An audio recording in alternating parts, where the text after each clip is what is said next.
Back with us on the SportsMax zone, we kick things off with football. Europa League semi-final action wrapped up earlier on this Thursday at the Deutsche Bank Park in Germany. Eintracht Frankfurt took a 2-1 lead into their clash with England's West Ham. We have the highlights. This UEFA Europa League semi-final is underway. And the Adler, the Eagles of Frankfurt, get the match underway. Richie Kamada launching it forward. And Peter Hauger going down under pressure from Aaron Cresswell. And Cresswell gets a yellow card. Remember, he was sent off in the first half of the first leg of the quarter-final against Lyon.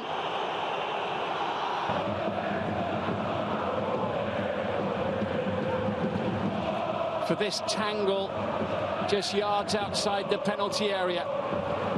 Jesus Gil Manzano has got a big call to make now. And remember, Cresswell was shown red in the first leg of the quarter-final. And incredibly,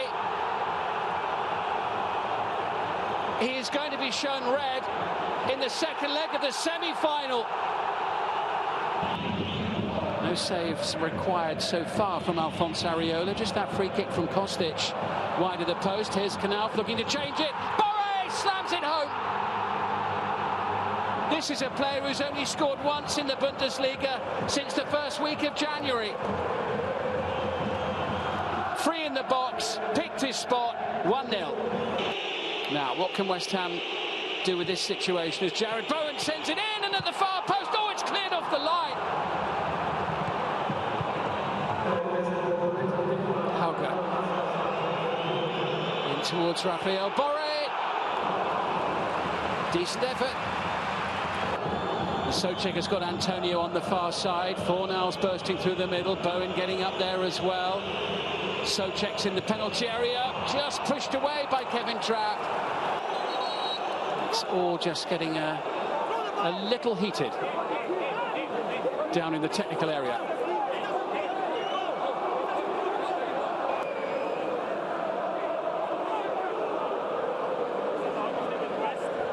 I'm not entirely sure, and there's a yellow card waved in the general direction of the Eintracht Frankfurt bench. Look, he gets the ball here and just kicks it away, and that's what happened.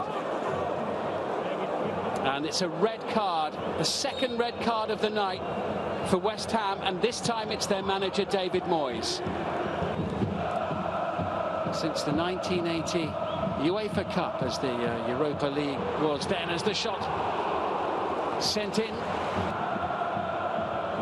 Rice looking for Antonio. It's Miguel Antonio for West Ham, straight at Kevin Trapp. Remains to be seen whether it will be an all-German final against RB Leipzig or whether Rangers will be waiting for them. The roar tells you the whistle has been blown, and for the first time in 42 years, Eintracht Frankfurt are through to a major European final. Top stuff from the German team. You could say the better team over both legs, although they benefited from huge fortune in both legs, you'd believe. West Ham, sad to see them go out. Wanted Miguel Antonio to progress all the way to the final and lift the thing. But it's not about what I want, it's what the players play for on the field. The other semi-final on the night saw Rangers, the team from Scotland, hosting another German side, RB Leipzig. Oh, well, that game ended in 3-1, I'm being told. We don't have those those highlights, rather. So on May 18 in Seville, Spain, it will be Rangers from Scotland, Eintracht Frankfurt from Germany, locking horns, Europa League final. We will have a studio show around the final of the Europa League. And look, it's Europe's second-tier club football competition in terms of the hierarchy, where it falls on the pyramid. but it's a big competition and it's a big game, my friends. It's a big game because both teams have waited so long to be in a final like this. I'll just talk a bit about the Rangers team. They've waited 14 years to be in a final, Georgia and Lance. And their captain, James Tavernier, someone that I've been watching throughout the Europa League, and he has been a brilliant leader. He has led his team by example, so much so the stats, as we say, men lie, women lie, numbers don't lie. He actually comes out of the tournament as the top goal scorer for Europa League with a total of 7 goals. So he has led his team, and now it's just to really close it off in the finals. Yeah, and you know what? I think the European opportunity for a lot of these teams is a good one, because a lot of times these teams don't do very well domestically in a particular season. At the moment, Eintracht Frankfurt are outside the top 10 in the Bundesliga. So great on them that they've been able to focus, with diligence in European competition and get the kind of results they're getting, because West Ham have been a reasonably consistent team domestically in England this year, and to knock them out emphatically 3-1 on aggregate.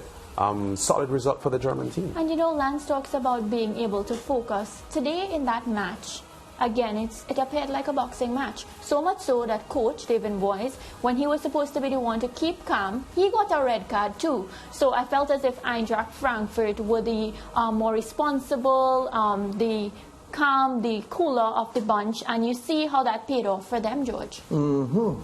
Look, Rangers have, the big prize for the winner of this Europa League is the Champions League, because the winner goes right into the group stage of the Champions League. You win in Scotland, you have to start your pre-season from very early, because you have to play the qualifiers to get in there. And you may not get through because there are some big teams that fall down there, as we see the highlights from today.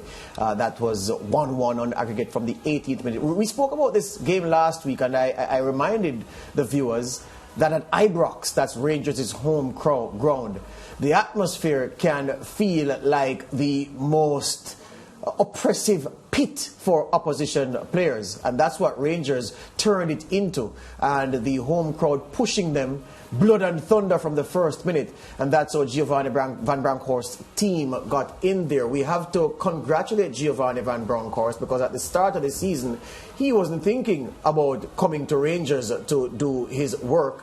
Steven Gerrard had this team, then the owners at Aston Villa sacked Dean Smith, and suddenly there was a vacancy, and Van Bronckhorst came with a team that people said, yeah, well, it needs Gerrard, it needs an inspirational figure like that, it needs a big player. Van Bronckhorst will tell you, well, I was no less a player than Steven Gerrard was.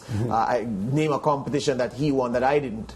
So, and you couldn't find one. So the fact is that a big personality came in and helped Rangers to this stage. But the big prize, both teams will be saying, yes, win for the fans, but we want to get into the group stage of the Champions League. Lance mentioned where Eintracht Frankfurt are. They are mid-table in the Bundesliga. They won't make Europe just by where they are in their domestic table. They need to win this competition to get there. And Rangers also will want the incentive of not having to go through the slug of the playoffs. So, yeah, George, I still want to hear your take, though, on David Moyes and the fact that, many people felt he would have won this competition based on the players that he had at his disposal and just the confidence. He was oozing with confidence in the pre-match interview. And I'm not saying that, I expected him to be sulking in the pre-match interview. But there was this, this extra confidence where he knew, because he came across in that manner, that it was going to be a bit easy to turn over the goal problem that they had in the first leg. But he was just transmitting confidence. The fact is, if you look at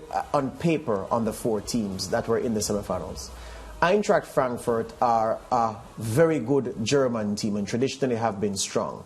West Ham are a good Premier League team.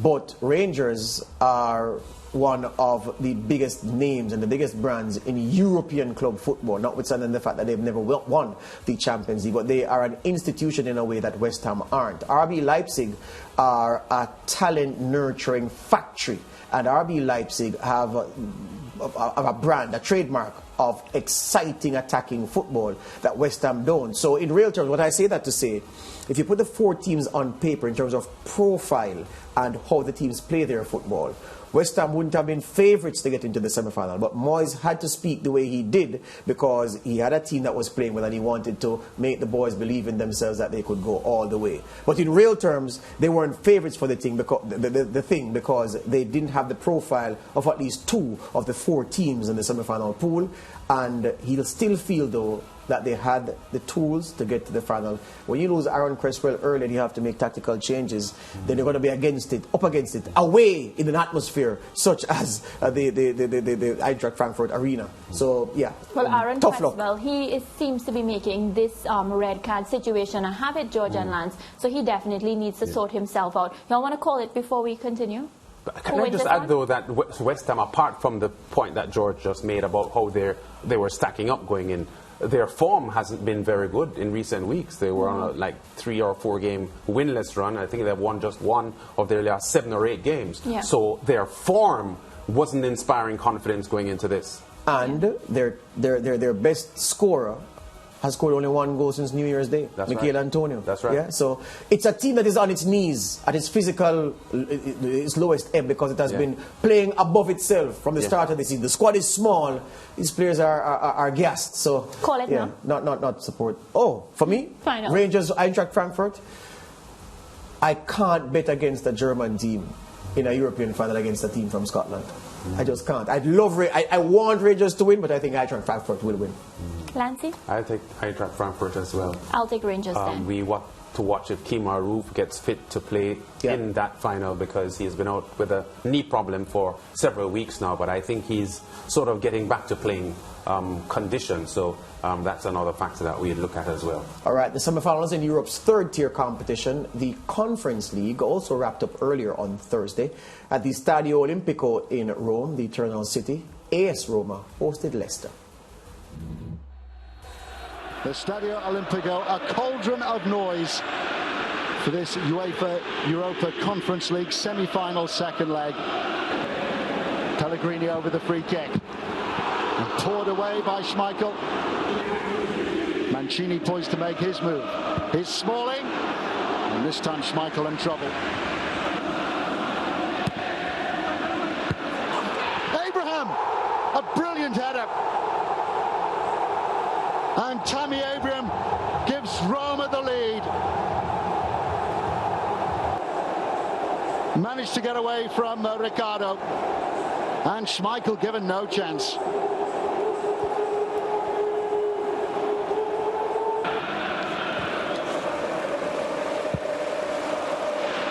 It's a great run by Cristante. Sprawling save.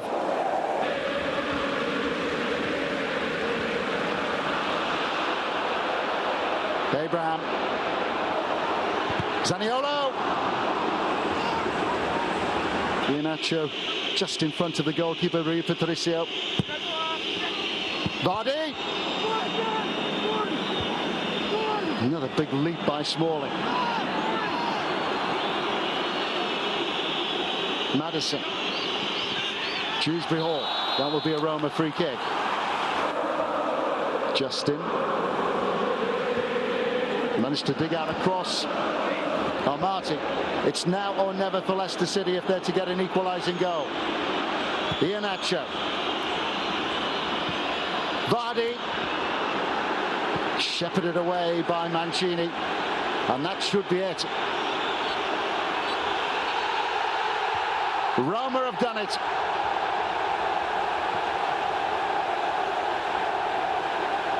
Jose Mourinho has plotted a route through to a European final yet again, and this time he's done it with Roma. Yeah, so you can't keep him down. Mourinho, he is a course specialist, the Portuguese, and he squeezes Roma into another final. The other semi-final tie on the night saw the French team, yes, of course, Olympique Marseille and the Dutch team Feyenoord play out a 0-0 draw. Marseille, they advanced 3-2 on aggregate. So, yeah, another European Cup final for Mourinho, and he has the opportunity to become the first manager to win Europe's 3 intercontinental titles. Yeah, he'll be, if he wins the Europa Conference League, yeah, he'll be in a company of 1, and that's only because this is the first year of the Europa Conference League, and he has the chance to win it right off the bat. as I noted, you can't keep a good man down. No, you can't, and he has been known for winning titles and getting the job done. I really don't know what happened with him for his last spell at Spurs. Yeah, and then even at a bit of time at Manchester United. Well, too. he won trophies at Manchester United. Yeah, so I think Spurs is where you want to stay because he didn't win anything there. Yeah, so I don't know what happened to him coming down to the end over there. But what's good to know is that, you know, he has found back his groove, George and Lance, and he's just winning now. He's back to winning ways, so I'm happy for that. Jose Mourinho is somebody I have a lot of time for as a journalist because I love listening to him. You don't actually like him, though. I like listening to him. That's a plus. You're not answering my question. I'm giving you a Lance Whitaker. Well said, Mariah. You did well there. Good to see Tammy Abraham getting goals. Struggled for playing time at Chelsea, and he's flourishing at AS Roma, isn't he?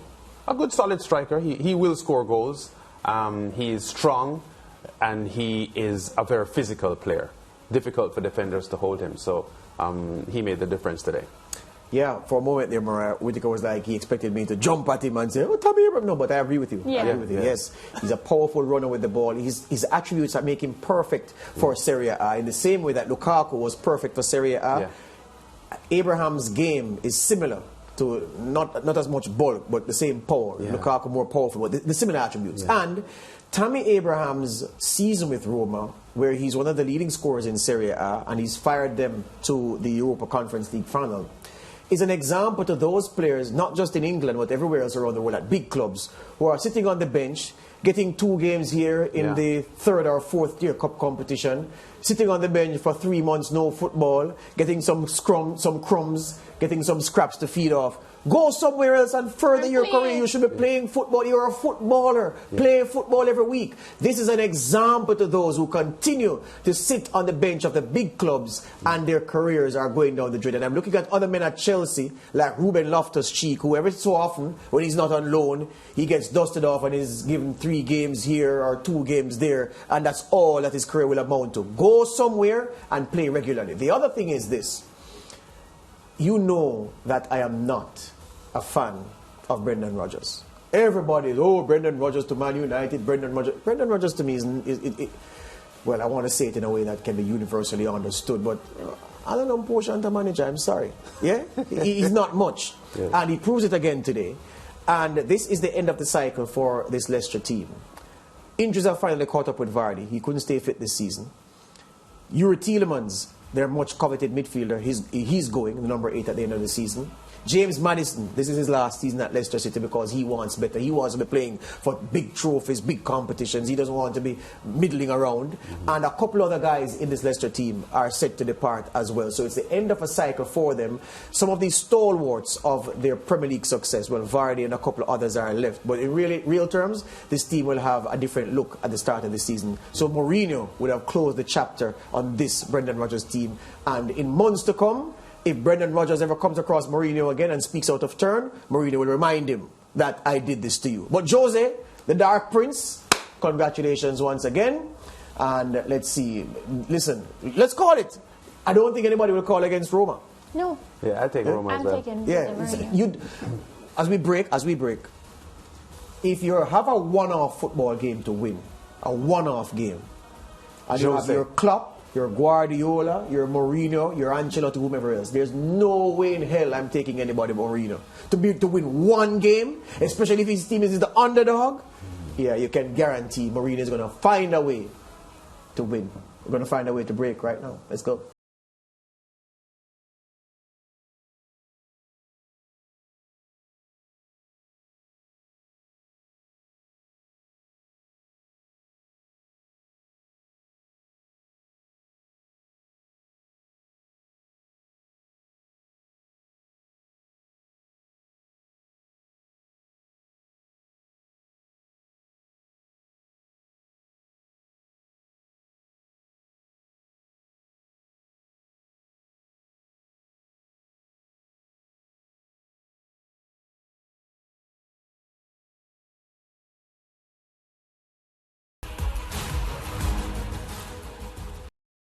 Thank you for watching SportsMax on YouTube. Don't forget to like, share, subscribe, and click the notification bell to stay informed.